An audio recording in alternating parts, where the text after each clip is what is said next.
Hello everyone! This is going to be talking about Beyblade Burst Pro Series. Now I'm sure everyone already knows about Pro Series by now. We reviewed up to Wave 2. And I want to have this video a reference for consumers that want to buy Pro Series. Try to explain to them what the issues are with the product, because I feel a lot of people are just downplaying it or pure ignorance. So I want this to be like a reference video. I want to go over, be constructive in areas where it makes sense, right? You know, give credit where credit's due in things like that. Now, the first part I have to do is I have to now make a debunk section just at the start because there's a lot of confusion and misconceptions with Pro Series. Now, the main issue that is causing all of this is that Hasbro, if you saw in our original video where we do a hardness test, they are using a cheaper plastic compared to TT. Now, what exactly does that mean? That means that the plastic is not going to be as durable as the Keratomi. Thus, wear for not only just the teeth, but the parts in general are way more likely to happen. I have seen cases where even the metal somehow broke on cho-z Achilles.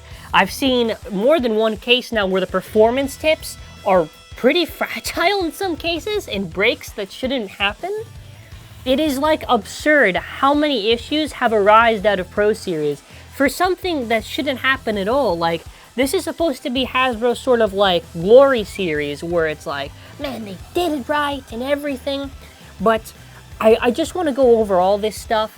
So with that being said, I will leave timestamps in the descriptions for what I'll be talking about. So if you don't care about a specific part, you can just jump to that. I would say try to watch the video in its whole, but please keep an open mind, which is most important. The first thing I gotta address is the whole thing with teeth. Now, I've seen people who have really supported Hasbro and are on their side and like the stuff that they do, and I've said the teeth doesn't make any sense, and I absolutely agree.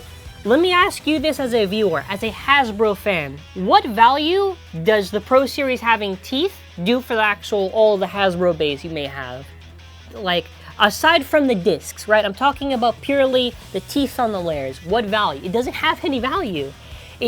Getting Pro Series is like almost on the same vein as buying TT for like your Hasbro collection.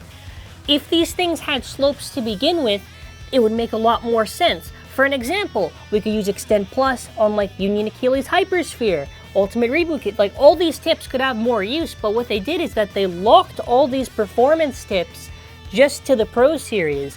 Now, what I mean by this is obviously that since the performance tips are obviously made for the teeth, they can't work with slopes. So that's why even if you put a Pro Series driver on a regular Hasbro slope bay, it's tight, but you shouldn't do it. It just causes stress on the thing. All joking aside, the teeth was not a good idea at all, because clearly they can't even handle teeth. They should have found a way around it, which honestly, I don't know why they thought about it. Now, let's go over the next thing, which I made sort of a Q&A thing. It takes 1,000 clicks, 100 clicks before you see anywhere, and the issue is overblown. Absolutely false. There is countless, if you search Pro Series teeth wear, you see countless people saying something similar. Barely used it just a little bit, teeth wear already happens. I even show in my Wave 2 reviews in specific, because the issue was more known, that these things wear pretty easily. Now, in just a few clicks as well, and a lot of things to say about this is that also context. It's not just assembling or disassembling the bay. You also have to imagine like the pressure in the battle when they're locking in and when they're about to burst, right? Because it's a lot more stronger of a force, I would assume, than assembling and disassembling. So, no, it is not overblown, it is very easy, and it is inexcusable. Now, the next one is going to be, and this was a fair point, that TT teeth, in some cases, could have wear. So why is this an issue? Why are we talking about it? I think context is very important. Now, are there cases where maybe TT teeth can eventually wear? Absolutely, no one is denying that. But there is an extreme difference between TT teeth wear and Hasbro Pro Series teeth wear.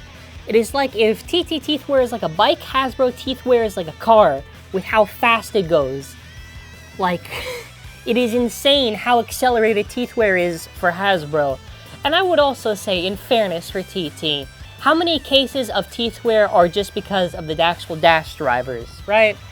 Even Hasbro's dash driver is not a dash driver. It does not even have the same function as what made a dash driver for TT a dash.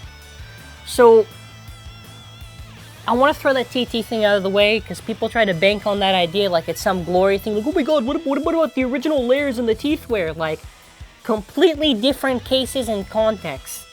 Now, moving on to the next thing, which is Pro Series is fine, just don't buy it for competitive, or just get it for the collection, right? Okay, now the collection thing is kind of like a different thing, which I don't really care about, but let's talk about the thing, don't buy it for competitive. Now, if Pro Series is advertised as competitive, okay? Oh, Hasbro picked out the most competitive parts for Pro Series. This is the competitive, it's for the pros, right? When you have junk like this, it kind of defeats the purpose, don't you think? It's like, well, they're advertising it for competitive, so it doesn't make any sense not to get it for competitive. It's literally going against the whole premise of this whole series. I said cho-z, I apologize.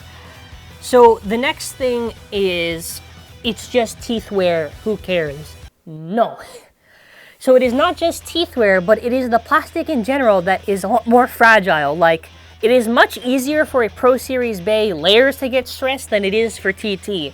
And let's talk about the performance tips. If you have seen in my review of Perfect Phoenix, people have said, hey, on the one that I got, the friction was not loose like the one that you had.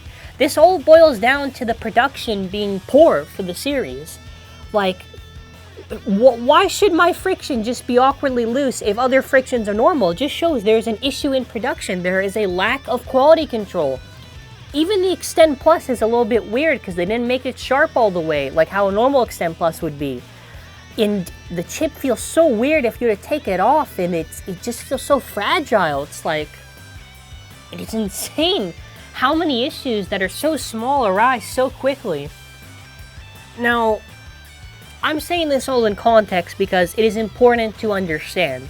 Now, that being said, are there positives to the Pro Series? Absolutely. Thanks to the Pro Series, Hasbro has a stadium that I argue is probably at least on par, or even more fun to use than TT, which is their Pro Series Elite Champion Stadium. Solid stadium. Love it. The launchers are fine. It's just like the base themselves are so awkward. Now, what can they do to fix this? Now, I have said to use a tougher plastic, but clearly that's not just the issue. They need to focus more on quality control, because to have fragile tips, to have fragile layers, it is ridiculous, absolutely ridiculous. And they need to focus this quality control for the next few waves, because I don't think anyone wants to spend like $20, I think it's even way more in Canadian. I have way more reason to complain for Canadian. Like, the price tag is like insane, to then after get something that's not up to par. Now here's the thing. A lot of people will argue, you shouldn't really compare too much Pro Series to TT or something, or maybe some will try to argue, but it's like they literally brag that this is authentic to the Japanese product. If it's not on par with the Japanese product, then you have an issue. And I'm saying this for transparency's sake, because I don't want it to seem like, first of all, this video is not monetized. I don't know if I even said that at the start, but it's not. I'm not going to put any sponsors or anything, because I want people to understand the transparency in this. I just want the series to be good. Now, for those that are wondering, back during the Metal Fight Saga, which was one generation before Burst, during the Metal Fury section, right? So this was the season. Now, Metal Fury had really complicated gimmicks with the 4D system, right? If you're following. Okay. Hasbro completely butchered the Metal Fury for the bays. Then they made it up with Hyper Blades. Now, if you're noticing a trend here, it is where Hasbro screws up the system so bad that they have to eventually make a makeup series and market it as it's authentic to the Japanese product. Now, Hyperblades, as far as I could know, as far as I could tell, didn't really have that many issues. Maybe small things like weight differences, but from what I've heard and what I remember, I think it was perfectly fine. And it's just such an issue. So like I'm going to be ending off with, I would say hold off on Pro Series. There is not really much to be offered with this thing that would make too much sense, aside from maybe Perfect Phoenix having the proof frame, which is probably the only thing. The other discs that the Pro Series offer, you can pretty much just buy a TT, probably even cheaper than Pro, and just use that. Like, the Sting disc. Okay, maybe you can argue Ace Dragon will be a bit much. Okay, fine, Unguard will get a small pass, but Blitz, I don't think it's that hard to get / Valkyrie. Or 00, like, it's not going to be that hard, or 0, like, you get the idea. Or even Zenith, cho-z Valtriac.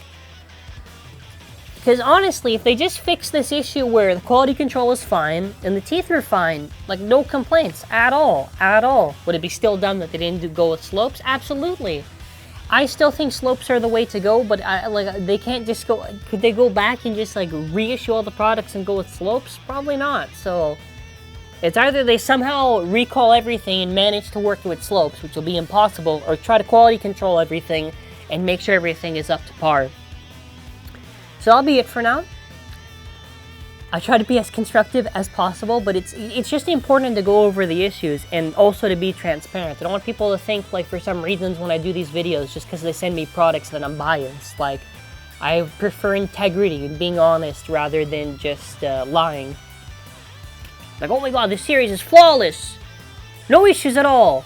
Like, there's issues. And again, if TT has issues, I criticize. I criticize the metal drivers for TT. Completely stupid idea by TT. Or even how the MFB2 remakes are kind of disappointing for how they executed it.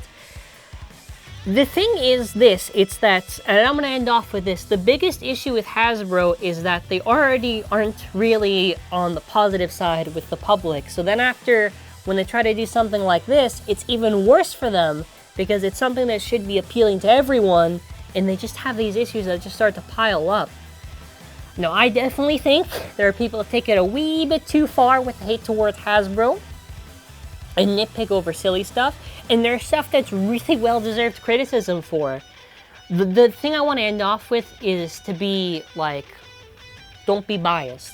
If Hasbro screws up, call them out. If TT screws up, call them out. You gotta be fair. And that'll be it. Thank you for watching. First of all, I still enjoy, like, the Speedstorm stuff, and it's fun to play, even if, like, I still enjoy using the Hasbro. I don't want this video to seem like I'm done with Hasbro or something. This is just, like, again, for the consumer so they understand. So thank you for watching, and have a wonderful day.